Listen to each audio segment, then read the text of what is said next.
Hello, and welcome from me, Michael Scott, in Oxford, in the UK. Thank you for joining us for the eighth event in the second year of our Christian Literary Imagination series. This series is a Georgetown University's Humanities Initiative in association with Campion Hall, Oxford, and the Las Casas Institute, Blackfriars Hall, Oxford.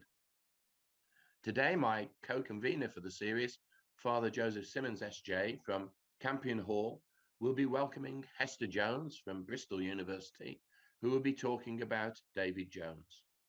After her talk, Hester will take questions submitted from members of our internationally based audience, put to her by Father Joseph. We encourage you to participate by typing your questions directly to us from the moment we begin the session. You can do so by using your Q&A button at the bottom of your screen. If you have a question or questions, please ask them and we will endeavor to answer them either today or later by email. Please ensure that you use the Q&A button and not the chat one. Thanks very much. Over to you, Father Joe. Thank you, Mike, and you're good to be doing this, even though you are sick yourself. But fortunately, Zoom allows us to continue meeting in spite of this ongoing pandemic, the unpleasantness, as I call it. Today we're delighted to have Reverend Dr. Hester Jones join us to give her presentation on David Jones, the poet and painter. Dr. Jones is a senior lecturer in English at Bristol University and vicar of Abbotsleigh and Leigh Woods in the Church of England's Diocese of Bristol. Her doctoral thesis focused on literature of friendship in the later 17th and 18th centuries, in particular on the ways in which Alexander Pope and Jonathan Swift drew on single-sex models of friendship, so as to include women as well as men within this imaginative epistolary address. Professor Jones's reading challenged and complicated conventional accounts of their work as misogynist in its portrayal of the feminine. She's also published on a range of female poets and writers, including Christina Rossetti, Adrienne Rich, Octavia Hill, and Josephine Butler. She's currently completing a study of a number of 20th century poets. I'm curious to know who those all are, who recreate the idea of depth in poetry. We're delighted to have her presentation entitled David Jones, Deep Calls to Deep. Before I hand it over to you, Hester, a reminder to those attending, as Michael did, to send your questions in the Q&A box down below. Heather, without further ado, over to you.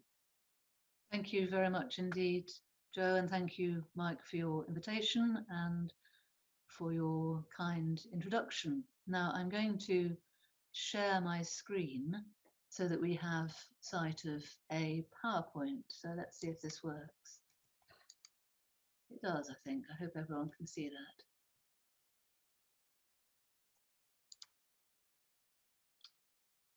So in this paper, I'm briefly introducing the work of an artist perhaps less well known than some, David Jones. I'll attempt to say something of his context and then suggest what I think is an underlying concern throughout, which is a desire for art to convey depth and to engage with the deep. This amidst a culture perceived by Jones as predominantly functionalist and shallow. This engagement with depth can be seen in many ways, which I'll only be able to touch on, unfortunately, today. But I think it made his art humane, brilliant, and original. I'm in part in this in agreement with Rowan Williams, who draws a distinction between Jones's one-time mentor, Eric Gill, and Jones's own art, saying, and this is Williams, one wonders where the wounds are in Gill, leading to an art, these are his words, stuck between the utilitarian and decorative. By contrast, I would say, Jones can be seen as portraying a depth of landscape, and this is Williams's phrase, coming forward into surfaces. And my talk is really a reflection on some aspects of this experience of his work. And I'll be reflecting on the modes in which Jones traces wounds in landscapes and in people, such that they metamorphose into depth and so become signs of something other. I may somewhat overshoot my time of 30 minutes, and I do hope you may bear with me if so, as I think it seems valuable to give David Jones some brief introduction, as well as then to gesture towards a reading of the multiple forms of depth, which I think he presents in his art. So, as a child, David Jones heard his mother ask her doctor, a Quaker, why it was that Quakers had no sacraments. He replied, but Mrs. Jones, surely the whole of life is a sacrament. So this paper explores some of the ways in which for Jones the whole of life, when represented through the artist's transforming lens, becomes sacramental, a sign of something other, an efficacious sign as he called it. As Anne Price Owen has said, Jones suggests there's a sacramental quality in all made things, and that quality is universal and enduring. All things are interrelated, each being an embodiment of a single external source of energy. This sense of a unity at the heart of things underpins, I would say, all of Jones's thought. His heartfelt commitment to the sacramental nature of all life is, however, given particular inflection by his encounter with the work of the philosopher Jacques Maritain, through the translation by the Catholic priest then working in Bradford, John O'Connor, who rendered Art et Scolastique as the philosophy of art in 1923. O'Connor was a close friend of Gill, the sculptor who was to become, as I say, the host of the community of Catholics and artists gathered in Capel y Ffyn. Gill accompanied Jones, as it were, into the Catholic Church after his conversion in 22. Though Jones differed from Gill in various important respects, particularly in relation to the question of art's amoral purpose, and although he quite probably suffered from his experience and companionship with him when they lived together in the community of artists, suffered as much as he received, nonetheless Gill's response to the philosophy of art resembled and informed that of Jones. As Thomas Dilworth points out, Maritain's belief that every unison, every harmony, every concord, every friendship, and every union whatsoever between beings comes forth from the divine beauty, which likens all things to one another and calls them unto itself. This contributes significantly to Jones's thinking. Another source of influence is the theology of Maurice de la Taille, whose work Mysterium Fidei was published in England in 1930 as The Mystery of Faith. It's closely influenced Martin Darcy's work, The Mass and Redemption, published in 26, which Jones also admired.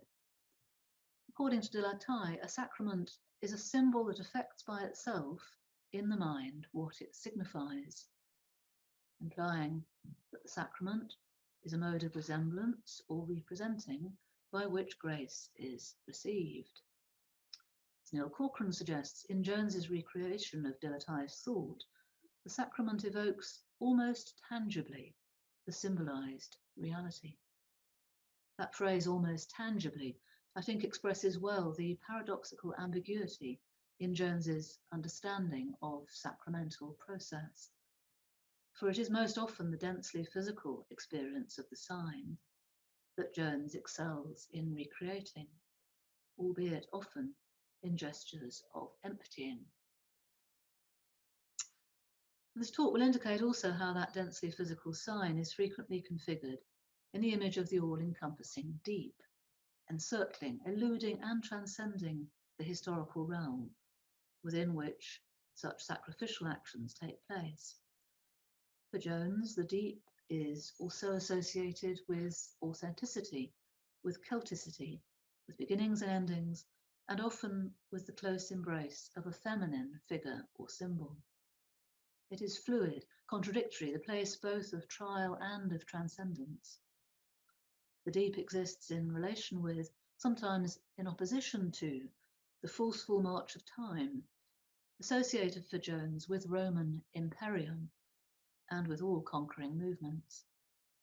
So I'll begin to suggest that Jones plays fruitfully with the fluctuating meanings of depth, both the deep sea and the rich deposits of time. And in this respect has perhaps more in common with aspects of postmodern theology than one might think. First then, just a word about this term, depth.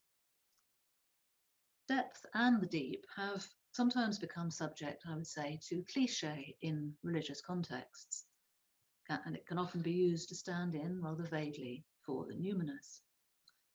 Catherine Keller's book, Face of the Deep, has, however, made an exciting bid to redeem and reconstruct this idea of depth, drawing on the work of the French philosopher Gilles Deleuze.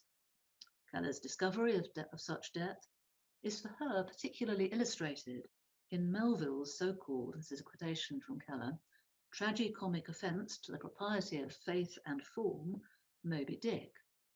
Now this great novel, not one which I've finished, I'm ashamed to say, but it's a text we're told David Jones read twice and counts as one of the books he possesses, although it may not appear much or at all in his writings, and that was a comment by Blissett, who was a biographical commentator of Jones. Keller argues that the Mervillian vortex expresses and generates a surface of turbulent depth, going on every event, every phenomenon, every object of artistic representation loses its completedness, its hopelessly finished quality, and its immutability that had been so essential to it in the world of the epic absolute past. Such incomplete, hopeful depth is also characterized by an infinite complexity. Jones' work attempts then, in other words, to create a comparable account of the deep to this account made by Keller, a place of heterogeneity, of contradiction, of fluidity, and of resemblances.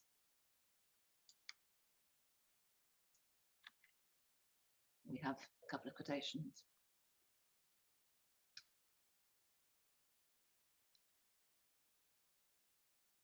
We may speak of how this fluid account of depth operates in Jones's visual work a little later, but it may be best observed first in two of his literary texts, the early poem about the Great War, in parenthesis, and the later introduction to illustrations of Coleridge's poem, The Ancient Mariner, republished in The Dying Gaul. Both texts, I suggest, depth and the deep, and other terms related, such as deposits, are often used, and often closely in connection with ideas of God and of chaos. These terms relating to depth function, in other words, as signs of something other. So a little more by way of introduction first. Jones prided himself on spurning movements that in his view served to narrow or exclude rather than to include, and so to diminish the gratuitous, original, as he thought it, inutile nature of true art. Nonetheless, he stood on the fringes of the dominant literary movement of his time, high modernism, and his reputation was largely created by other modernists. In parenthesis was first published in 1937 and then republished in 1961 with a glowing introduction by T.S. Eliot, who declared that on reading the book in typescript, I was deeply moved. I then regarded it, and I still regard it, as a work of genius.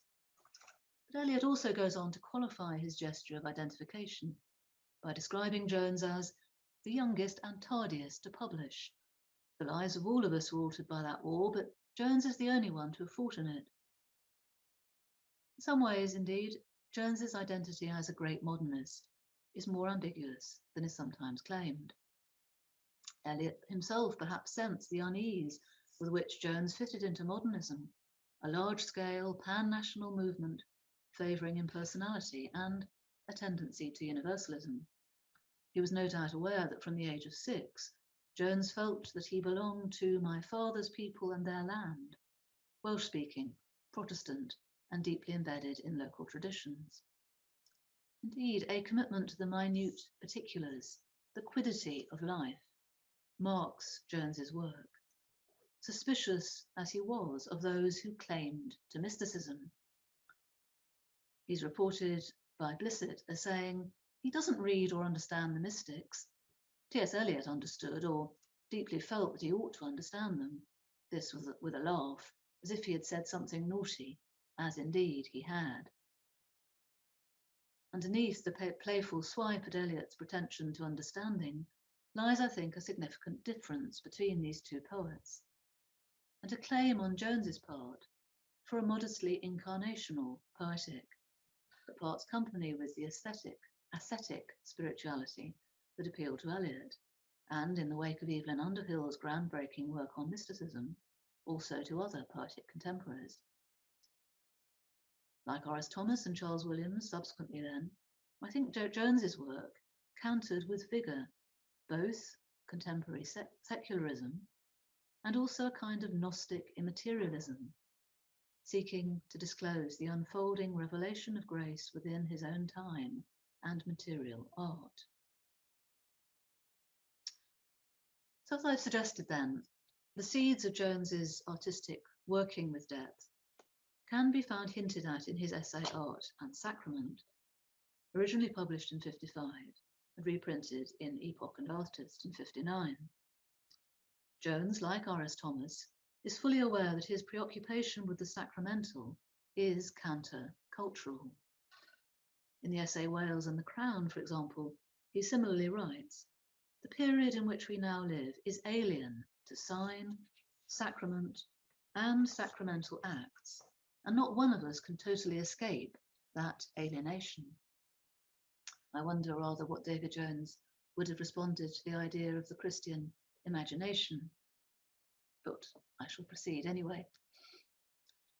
Art's making, Jones argues, explains a setting apart both of object and of the person involved in the act, so as to form double involvement, whose consequences may be sacrificial. So in the essay Art and Sacrament, then, he starts out from a polarity that had previously been explored by others such as Maritain, that between ars, or art as he calls it, and prudentia. The latter term, prudentia, refers to the realm of faith, morality, religion, ethics, which in many respects is unrelated to the sphere of art, which Jones regards as operating beyond the moral sphere. He strongly resists the narrowing of art to religious purpose or agendas, seeing the religious concerned potentially with absolutely everything. So he tries to oppose the narrowing or the partisan nature of some approaches to art. With trepidation, therefore, in the essay, he finds himself obliged to, and this is a quotation from the essay, launch out on those fog-bound and tricky waters into that sea of discussion concerning the nature of art qua art. I fear it will turn out to be a very unrewarding trip indeed.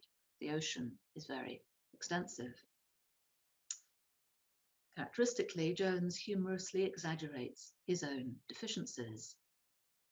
This tendency is not just, I think, a modesty trope on his part, but deadly serious, because it is through art's wounded shortcomings that grace may enter, that it may point to the word.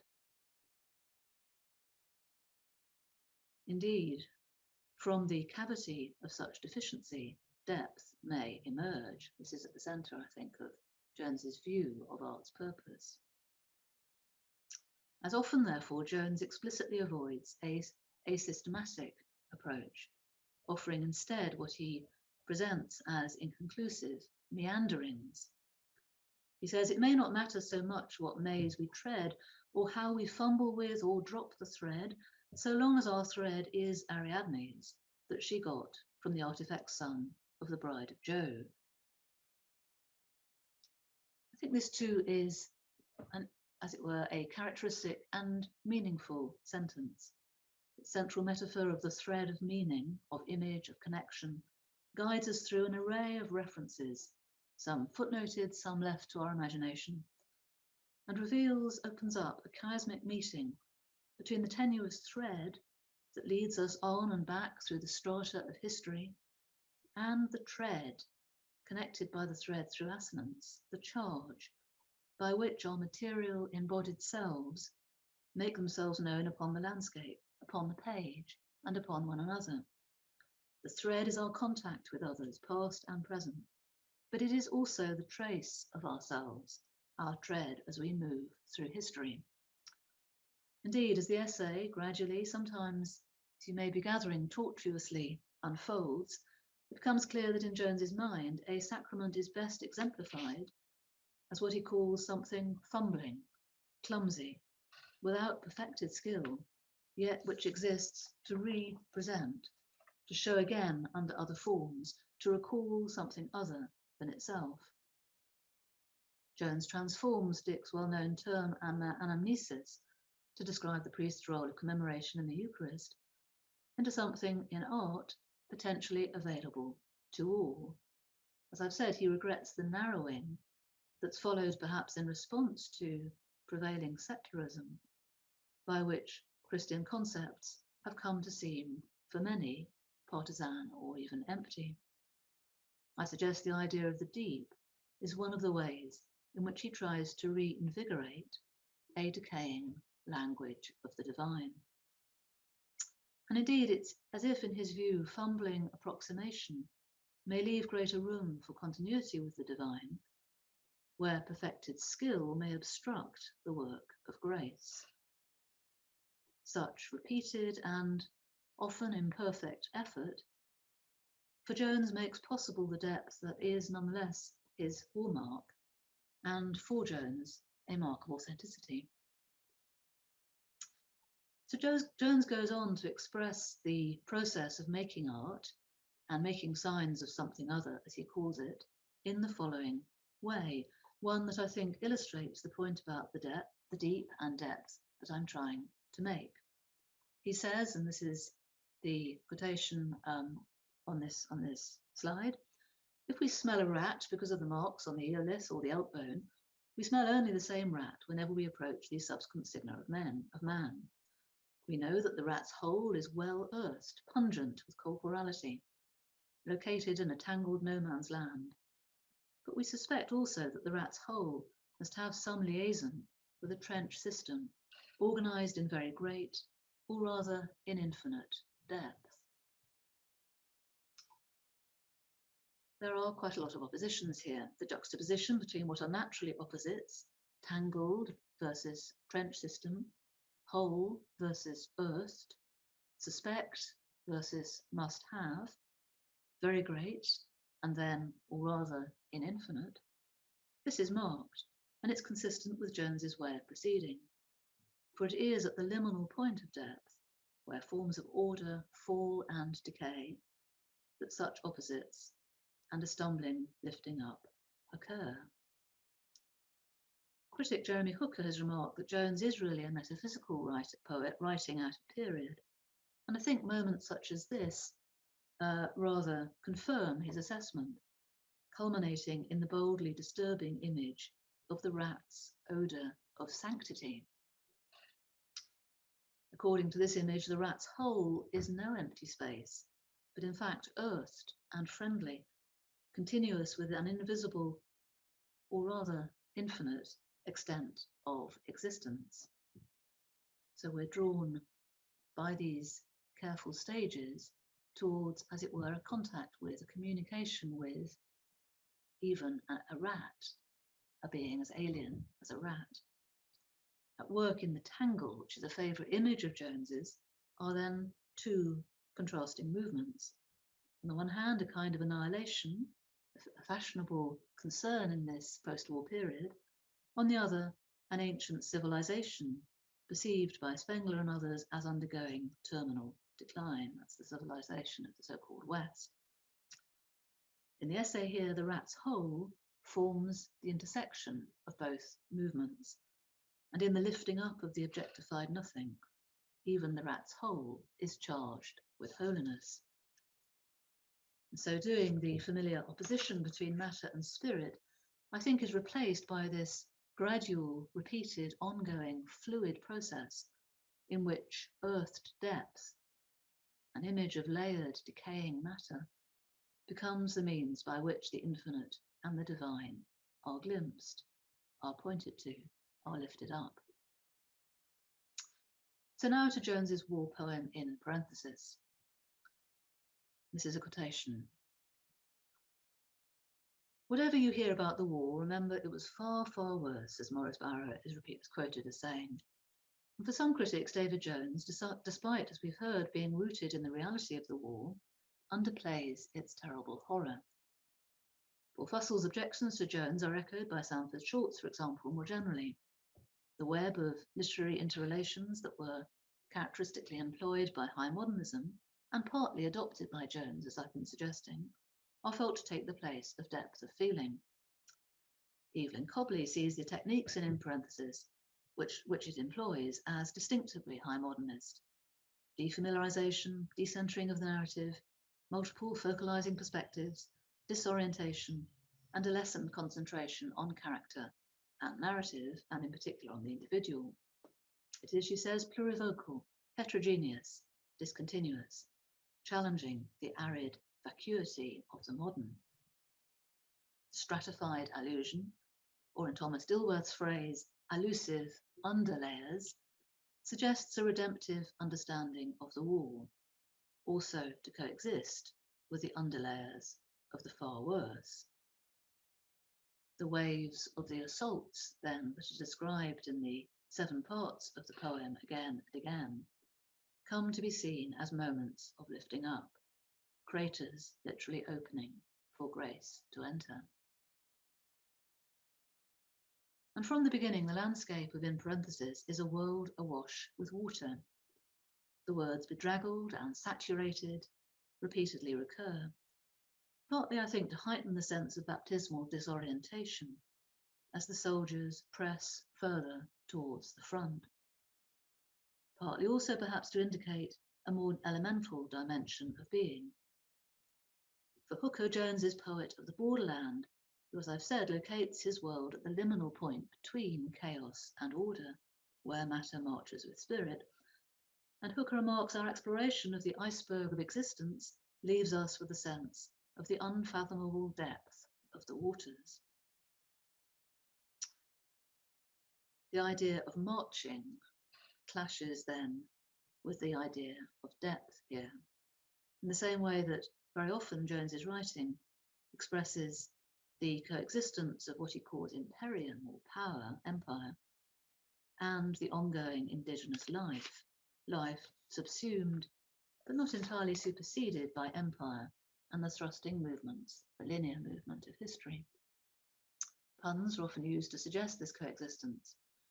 And Jones's peculiar achievement, as I've been saying, is to discover an order of signs that manages to find a relation between these two movements in tension with one another, the linear movement of empire, and then the existence that empire, as it were, attempts to suppress, to dominate, to erase.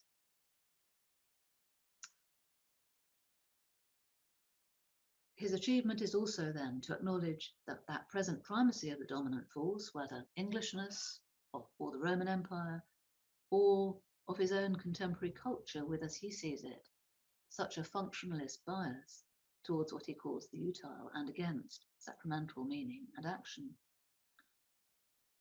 But such acknowledgement does not accept this movement as an argument in favour of progress. That's important, I think. Rather, it acknowledges with those words such as track or tread that I was talking about, the unplumbed deeps and recessions below and beyond the salient and the visible.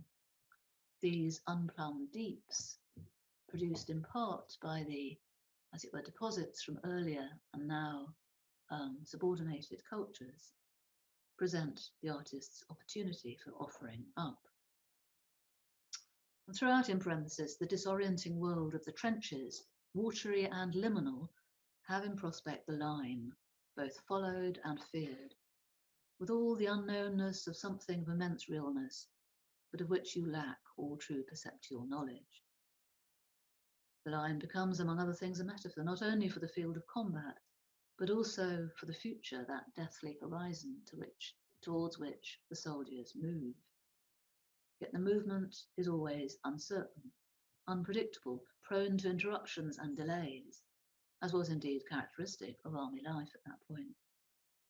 Similarly, the dugout, which also features, is a place of depth that is nonetheless connected with the movement forwards to the front. And within its fragile enclosure safe against bombardment for the moment, the sacred once again is to be found. Now, Walter Blissett, who I've mentioned already, who was a friend of Jones and a commentator, recalls the artist describing the journey by ship to Jerusalem after a long period of sleeplessness. He quotes, "Slept a normal 8 hours the first night out," and Blissett comments, "I wonder if being deep in the ship was like being safe in the old dugout, but didn't think to ask."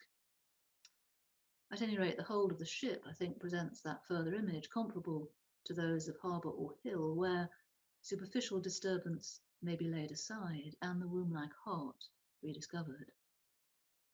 As I've said, though, such depth is discovered in parenthesis, as later in his comments on the Ancient Mariner, while on the move, at a liminal point of transition, in the space between departure and arrival, in the in parenthesis of journeying. In other words, depth for Jones is not a destination arrived at, but it's an organic unearthing, as his archaeological image suggests, ever ongoing. Jones particularly excels at describing landscapes in which familiar contours and marks have been removed, a flattened, glassy landscape seen from the narrowing perspective of the straight thrust, plumb forward way to march upon, a landscape evacuated of thick substance by that desire to advance and overcome, by that linear movement of imperium. It's a landscape emptied of thisness by repeated attacks of the war, a wilderness characterized by transience and disarray. But amidst such fragmentation, such emptying, fragile signs of human life repeatedly become, perhaps unexpectedly, sacramental. A straggler's hollow cough far down the road, heard in wind lull, rises as the road surface implodes into giddy emptiness. Split away in great, exactly drawn circle, they felt its vacuous pitness in their legs and held more closely to the banked up solid. Jones's words make emptiness and abstraction into something material, into pitness, which becomes solid. And in this darkness, each his own thought maze alone treading, the journeying moon, which is an echo of the journeying undertaken in the Ancient Mariner, which I'll touch on shortly, rises as consolation, and reveals gracious singing, like some unexpected benignity you come on at a street bend. Surprise and blessing, unawares. The poem uncovers grace through the lifting up of emptiness, of pitness. It is a kind of harrowing of hell. Here, as elsewhere in Jones's work, then, the deep appears as an eternal but also repeatedly erst presence that counters and transforms the disintegration of the wall. The word deep appears in each section of the poem, but this is important, I think, with varying uses. It's deployed as an indication of the closeness of sacred and profane, and pointing to sacramental transformation. It often indicates a continuity, a contact with the divine, which remains undestroyed, sometimes discovered through the violence of war. In part one of the poem, for example, I'm just going to touch on a number of such examples. We hear that the character Lewis had somewhere in his Welsh depths a remembrance of the nature of man. His true self hidden by the accretions of empire and language, not obviously visible, but held in his body, is defined by his origins. And later the speaker wonders, did they share with him his inward restiveness deep in the bowels, so dry for the tongue's root? Where again deep indicates a part of the self remaining unique, individual, and connected with the divine, and yet identified with bowels, somatic and heartfelt. Sometimes, by contrast, depth becomes a technical term to indicate not vertical descent, but coverage in the trench, so that when the soldiers advance, they do so too deep in the road. Furthermore, the enemy is said to have better organization in depth, and depth of advance is discovered. In these examples, I think the word is sometimes being used to indicate different forms of extension. and at points only intensively. Depth of advance brings together both linear progress towards the climax of the war and vertical extent, as if a cruciform pattern is being made. And increasingly through the early stages of the poem, the deep becomes the horror to which the soldiers move as they leave what Jones calls the unnameable nostalgia of depots. And the half pun of depot and depth is, I think, not unintended. From depots, the soldiers depart and they move into depth with one another and in relation to the front, which will present death for many. In part 3, then, at a point where the narrator declares with bleak irony, "Not far now, little children," the road vanishes, and then the watery hell of the trenches begins to take over. And these are some quotations I've included on this page. Sometimes the flanking chaos overflowed its maidness, and they floundered in unstable deeps, chill oozing slime high over ankle.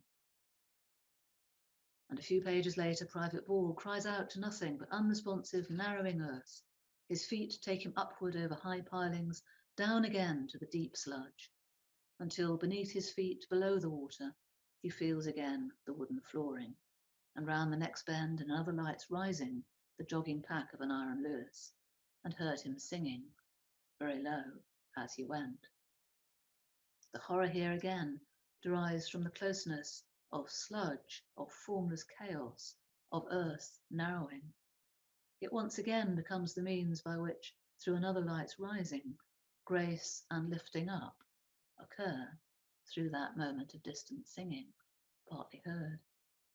And yet again, in part 3, and to his immediate front, below the shelving ramp, a circular calm water graced the deep of a Johnson hole. Corkscrew picket iron half submerged, as dark Excalibur, by perverse incantation, twisted.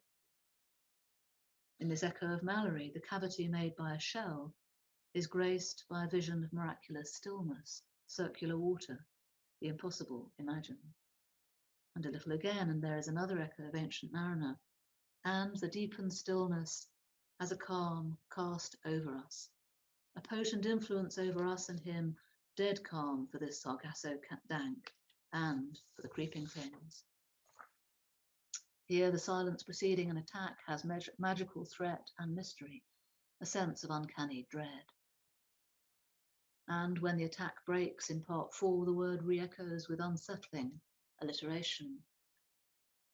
The dug place in whose depth they sheltered, shocked and tremored with each projectile's violent nosing, whether of dud or lively detonate, as though that behemoth stirred from the moist places, tensed his brass sinews suddenly, shattered with deep-bellied trumpetings the long quietude, a waking stench and earthquake in his burrowing up. Jones here evokes a kind of pandemonium, and the deeps become both protective and monstrous. And a similar effect occurs in part 5 as well, where the narrator anticipates the horror of open combat as an apocalypse in which recognition of kind is erased by fear. He says, "Your fair natures will be so disguised that the aspect of his eyes will pry like deep sea horrors divers see." Conversely, in part 6, the narrator sees a village devastated by bombing, and he describes it with characteristic compassion and tenderness as a creature reduced to an object, with great searing away and deeps displaying the bright bones of the thing. Once again, we have that emptying of the flesh, and then a moment of revelation, the bright bones of the thing. So while one side of these effects is to evoke the terrible pathos of war, the forms of creatures and human beings being stripped away, bowels revealed, at the same time, these moments evoke a transfigured, even resurrection beauty, the bright bones of the thing. As the poem progresses, there are correspondingly many uses of the word deep as it moves towards its close, bringing war's horror in touch with divine glory. Lots of examples of this. I will move on more quickly, I think.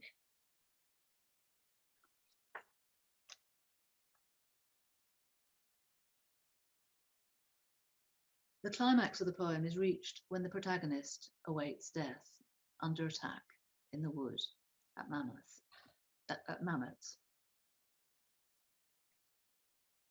And there is a moment where he writes, "The inorganic earth, where your body presses, seems itself to pulse deep down with your heart's acceleration. But you go on living, lying with your face embedded in neatly folded, red piped greatcoat. And yet no cold cleaving thing drives in between expectant shoulder blades, so you get to your feet, and the sunlit chalk is everywhere, absorbing fresh stains." Later also, the prayer goes up in distant memory of Ash Wednesday. Pray her, hide you in her deeps. She's only refuge against this ferocious pursuer, terribly questing. Maiden of the dig places, let our cry come unto thee. Man, mother of me, mother of Christ under the tree, reduce our dimensional vulnerability to the minimum. Cover the spines of us. Let us creep back dark-bellied where he can't see. Don't let it. So in this very quick survey of, in parentheses, I hope I've just begun to point to the way in which the deeps are indeed many. Maternal and virginal, protective and dug out, intimate and transcendent. Above all, heaven-sent refuge against the violent quester cutting through them. So I hope this brief exploration of how Jones makes use of the idea of the deep in his poem in parentheses suggests that the account of Jones as restricting the heterogeneous potential in the poem, which Cobley remarks on, isn't quite right. Certainly redemption is located amidst the deeps of desolation. As I've said, for Fussell and others, this can diminish the poem's evocation of the horror of war. But nonetheless, I think that he very expertly uses the deep as a way also of revealing the workings of grace, despite and through the decay of the body. So I'm going to very quickly just make a couple of points, because I'm aware of time here, about the introduction to the Ancient Mariner. Maybe we can talk a little bit about that introduction if we wish to in our questions. Thomas Dilworth reminds us that Psalm 42 begins with one of Jones's favourite lines of scripture, "As the heart panteth after the water brooks, so panteth my soul after thee, O God," and points out that these lines form the scriptural hinterland of the artist's favourite wood carving, The Bride, figuring a heart in the left-hand corner. I've got a picture of this in a few slides. Of course, Psalm 42 is also the psalm in which the verse "deep calls to deep" occurs, with its image of desire, expressed by the heart, that symbolises the heart of sexual as well as spiritual longing. Indeed, within such depths, distinctions between reason and feeling, sexuality and spirituality are elided. His illustrations to Coleridge's poem, as I've been suggesting also with his essay and with, in parentheses, work to break down distinctions between the secular and the spiritual, between human and sea creature, between wave and ship, between mariner guilty of killing and Christ on the cross. That sacramental unity again points towards the unity of the divine and becomes the depth to which he aspires in word and in image. At the beginning of the introduction, I'm just going to very quickly move through these quotations where he really elaborates on the time which it's taken to put together the illustrations. And he says this interesting comment about the depth which he finds existing in Coleridge's poem and which he seeks to represent by means of the sequence of illustrations and within, I think, his use of images which draw connections between disparate, even contrasting things. In this quotation, he joins deeps, which open up without definition, with strata. He points to the custom by which ships carried an eye on either side of the bows, and he connects this to the requirement of the artist to practice precision. A connection is perceived between the sea running through the poem and its elusiveness, a quality Jones attributes to its shape-changing, metamorphic nature. He uses Welsh in the difficulty he has to describe this elusive, magical quality, and he sees it as darkly powerful. And he sums up, if deep calls to deep, pole calls to pole, and stat crux dum volvitur orbis, or the cross stands while the world turns. So he lingers then on his wonder that the poem, The Ancient Mariner, despite its deeps of meaning, manages to evoke such without a suspicion of ponderousness or of the heavy cargo with which it's cargoed up. So he's interested in how The Ancient Mariner evokes depth, but through seeming simplicity. And that's what he attempts to convey in his illustrations. The burden of guilty violence by which a conquering culture is formed is symbolized in the dead bird, hangs around the mariner's neck. But as we can see, if we go through the illustrations quickly, he draws close links between that image of sin and the image of Christ on the cross, which he depicts very beautifully. Such depths in Jones's understanding are revealed through what he calls elusive evocations, half suggestions.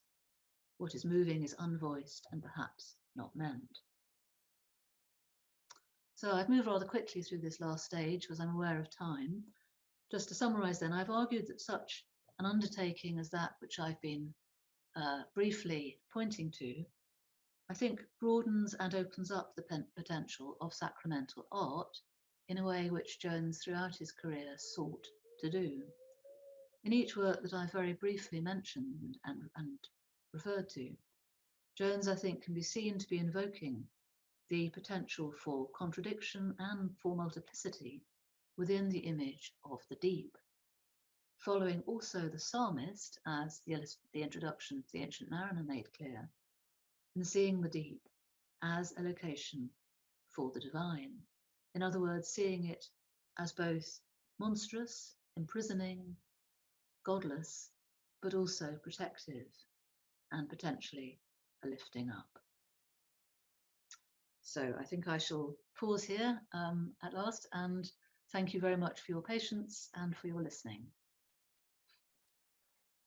Thank you, Hester, for a wonderful presentation. I'm reminded we had Graham Ward from Oxford give a presentation on Thomas Traherne, and both of you have a way of presenting where you feel like you're almost listening to poetry itself. So I think I speak for all of us in saying that was rich and pleasant to listen to on top of that. So I'm reminded, before we get to some of the comments that people had, there's a line in Maritain's Art and Scholasticism about Christian art as to be found in kind of its subject and its spirit, and everything sacred and profane belongs to it. God doesn't ask for religious or Catholic art.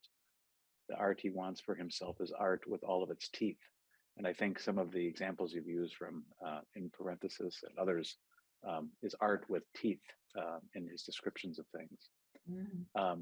I think one of the questions I had for you is just the play on depth and deep and deeps. And I'm wondering, is there something to that, of his use of that term deeps? Because we don't often speak of jumping into the deeps necessarily. We talk about, so what is that in the pluralization of the word deep? What's going on there, do you think?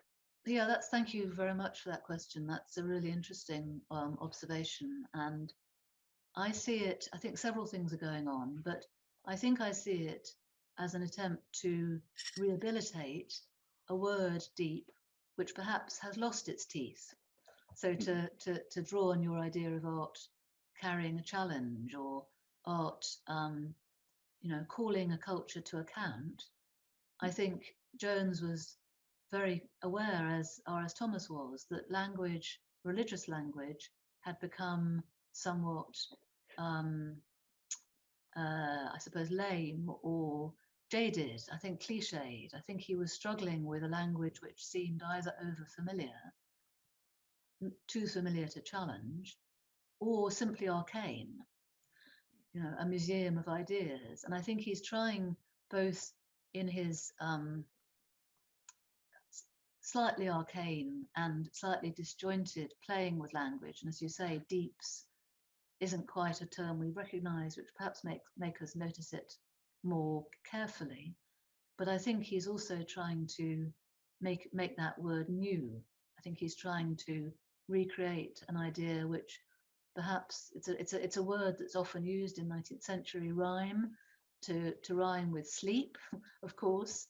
And I think it's a word that was becoming, as I said at the beginning, really, it's a word that runs the risk of being inert or taken for granted. So I think in part he is trying to refashion it to make it more substantial and challenging. But the other aspect also of it, which I think is perhaps important, is that it's a way of drawing our attention to the idea, the concept, as being something both universal or general and also multiple. So the deep is made up of one wave after the other. And I think when Jones is trying to draw our attention to the sense that we easily render abstract ideas of the eternal, but by drawing attention to a plural version of something particular, I think he is trying to represent an incarnational presence of the divine in the material world.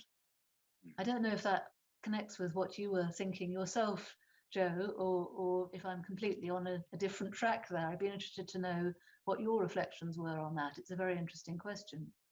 Well, no, that's a remarkable answer. I mean, you mentioned earlier sort of his focus on the quiddity of life, and maybe we'd say quiddities of life, and pushing against sort of that mystical push to kind of find everything kind of brought together in this, I don't know, Neoplatonic oneness that you see in some strains of modernist literature and writers. There's a comment that Cecilia Hatt, who's with us, she said that I'm reminded of Augustine, for example, in the subject of the deep, which has echoes in the Confessions, Book 7. Also in the almost scorn of physical movement, marching, political action, signs of power, at the same time as an insistence on the commanding significance of the person's involvement with these same things. She asks, do you know whether Jones says anything about Augustine in any of his work? That's a fascinating question. Thank you for that. And I will write it down and see if I can I can come up with an appropriate answer. Yeah. I mean, Augustine, I think, and please correct me if I'm wrong, which I almost certainly am, but I think his deep comes from the Psalms. The De Profundis? I think, yes. Presumably. Yeah.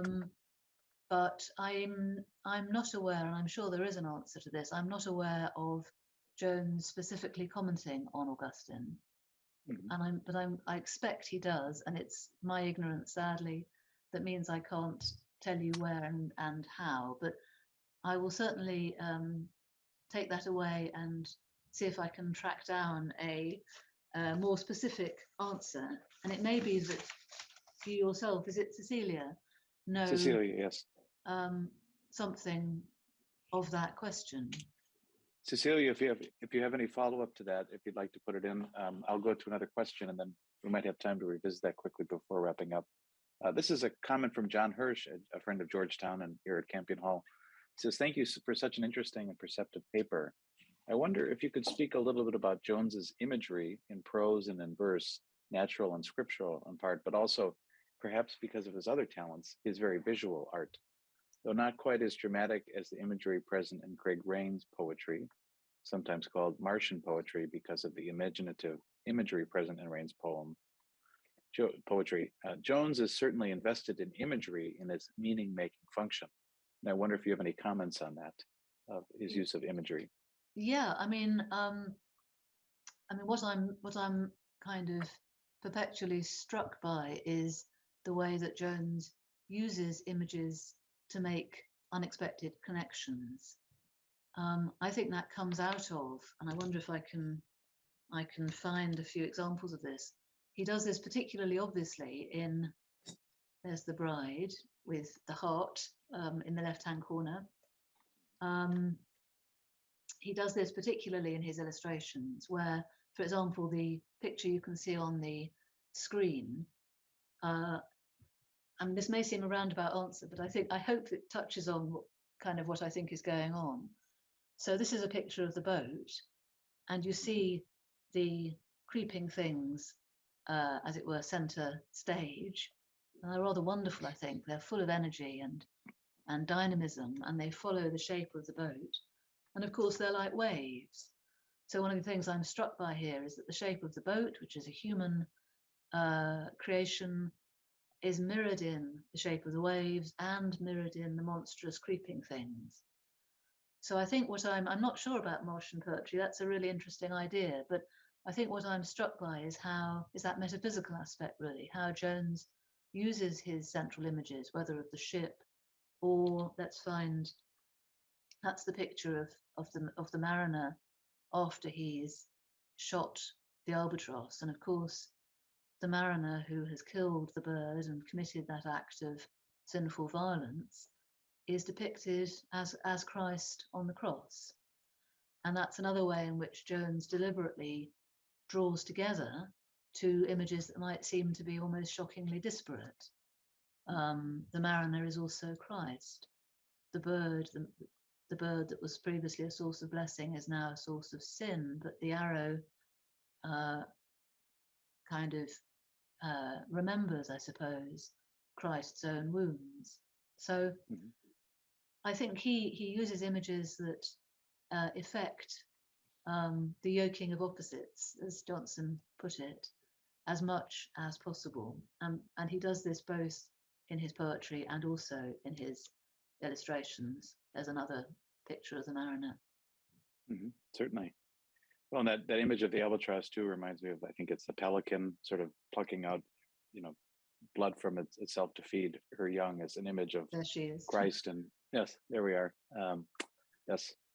Well, I think we could go on all day, certainly. And if Cecilia, perhaps you could send in the chat just your email address if you'd like, or we can put you in contact with Hester to continue that conversation. Unfortunately, we're going to have to wrap things up, and I'm going to hand it back to Michael in a second. But Hester, I just want to offer an invitation. If you're ever in Oxford, Campion Hall, where I live here, has an excellent collection of David Jones prints and artwork, and we'd love to show you around sometime with our art historian, Peter Davidson.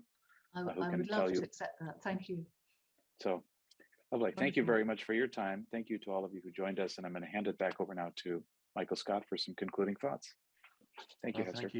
Thank you. Thank you both very much. Thank you, Hester, and also thank you, Joe, for taking over today. As people probably realised, I've contracted Omicron and I've been under the weather this week. So thank you for stepping in, Joe. And what a rich, informative session we've had today, and this whole concept of sacramental art and actually relating that to human experience, particularly in the war. That it's just an incredible talk today. That's going to allow us to think these things through some more. So I'm very grateful. I was also very interested in that reference to Craig Raine and the Martian poems. I remember when I started as a young lecturer, Craig Raine came to the Polytechnic where I was at the time and gave a reading of the Martian poems, which was wonderful. Our next event in this series will be on Tuesday, the 1st of March, which you'll immediately recognize as St. David's Day. And we'll be celebrating that with Professor Mike Collins from Georgetown, who will be discussing the poetry of the Welsh writers John Ormond, whom he knew very well, and R.S. Thomas. So we look forward to that on the 1st of March and hearing Mike Collins again. There are two further events which you might like to note. The next Free Speech Project at the Crossroads International Dialogues event in association with the Future of Humanities Project will be on Monday, the 21st of March, when we will be discussing aspects relating to veterans. Would you please note that this will be at 11 a.m. EST, but it'll be at 3 p.m. BST, as the UK will not have moved their clocks forward. America moves its clocks forward 1 week before the Brits do. So it's 3 p.m. BST rather than 4 p.m. BST on the 21st of March. And there will be a Zoom in our China series on this coming Friday, the 18th of February, at 11 a.m. EST, 4 p.m. BST, when Professor Zhudong Zhang from New York University will be discussing the Chinese early 20th century writer Lu Xun. We'd like to thank those at Georgetown who have made this happen, especially our administrators, Julia Murillo and Mary Gordon. Further at Georgetown, our thanks to Jack DeJoya, the president, and Tom Banchoff, the vice president, Global Affairs at Campion Hall, to Dr. Nick Austin, SJ, master of Campion Hall, Sarah Gray and Ying Ying, our Campion Hall administrators, at Blackfriars, to Richard Finn, OP, director of the Las Casas Institute, and John O'Connor, OP, the regent of the hall, and King Arona Gabnai, our administrator. My thanks as always to Maggie Scott for the help she gives me in administering these and organizing these talks. And finally, our thanks to you for being part of the audience. Please join us again for some of the events I've noted. In the meantime, take care. And if you take my advice, avoid Omicron as much as you can, although it's difficult to do so. So thank you all very much for being with us. I'm Mike Scott. Please follow me on Twitter at Mike Scott Prof. Thank you. Thank you again, Hester, for a terrific talk. Thank you again, Joe. Thank you, everybody, and goodbye.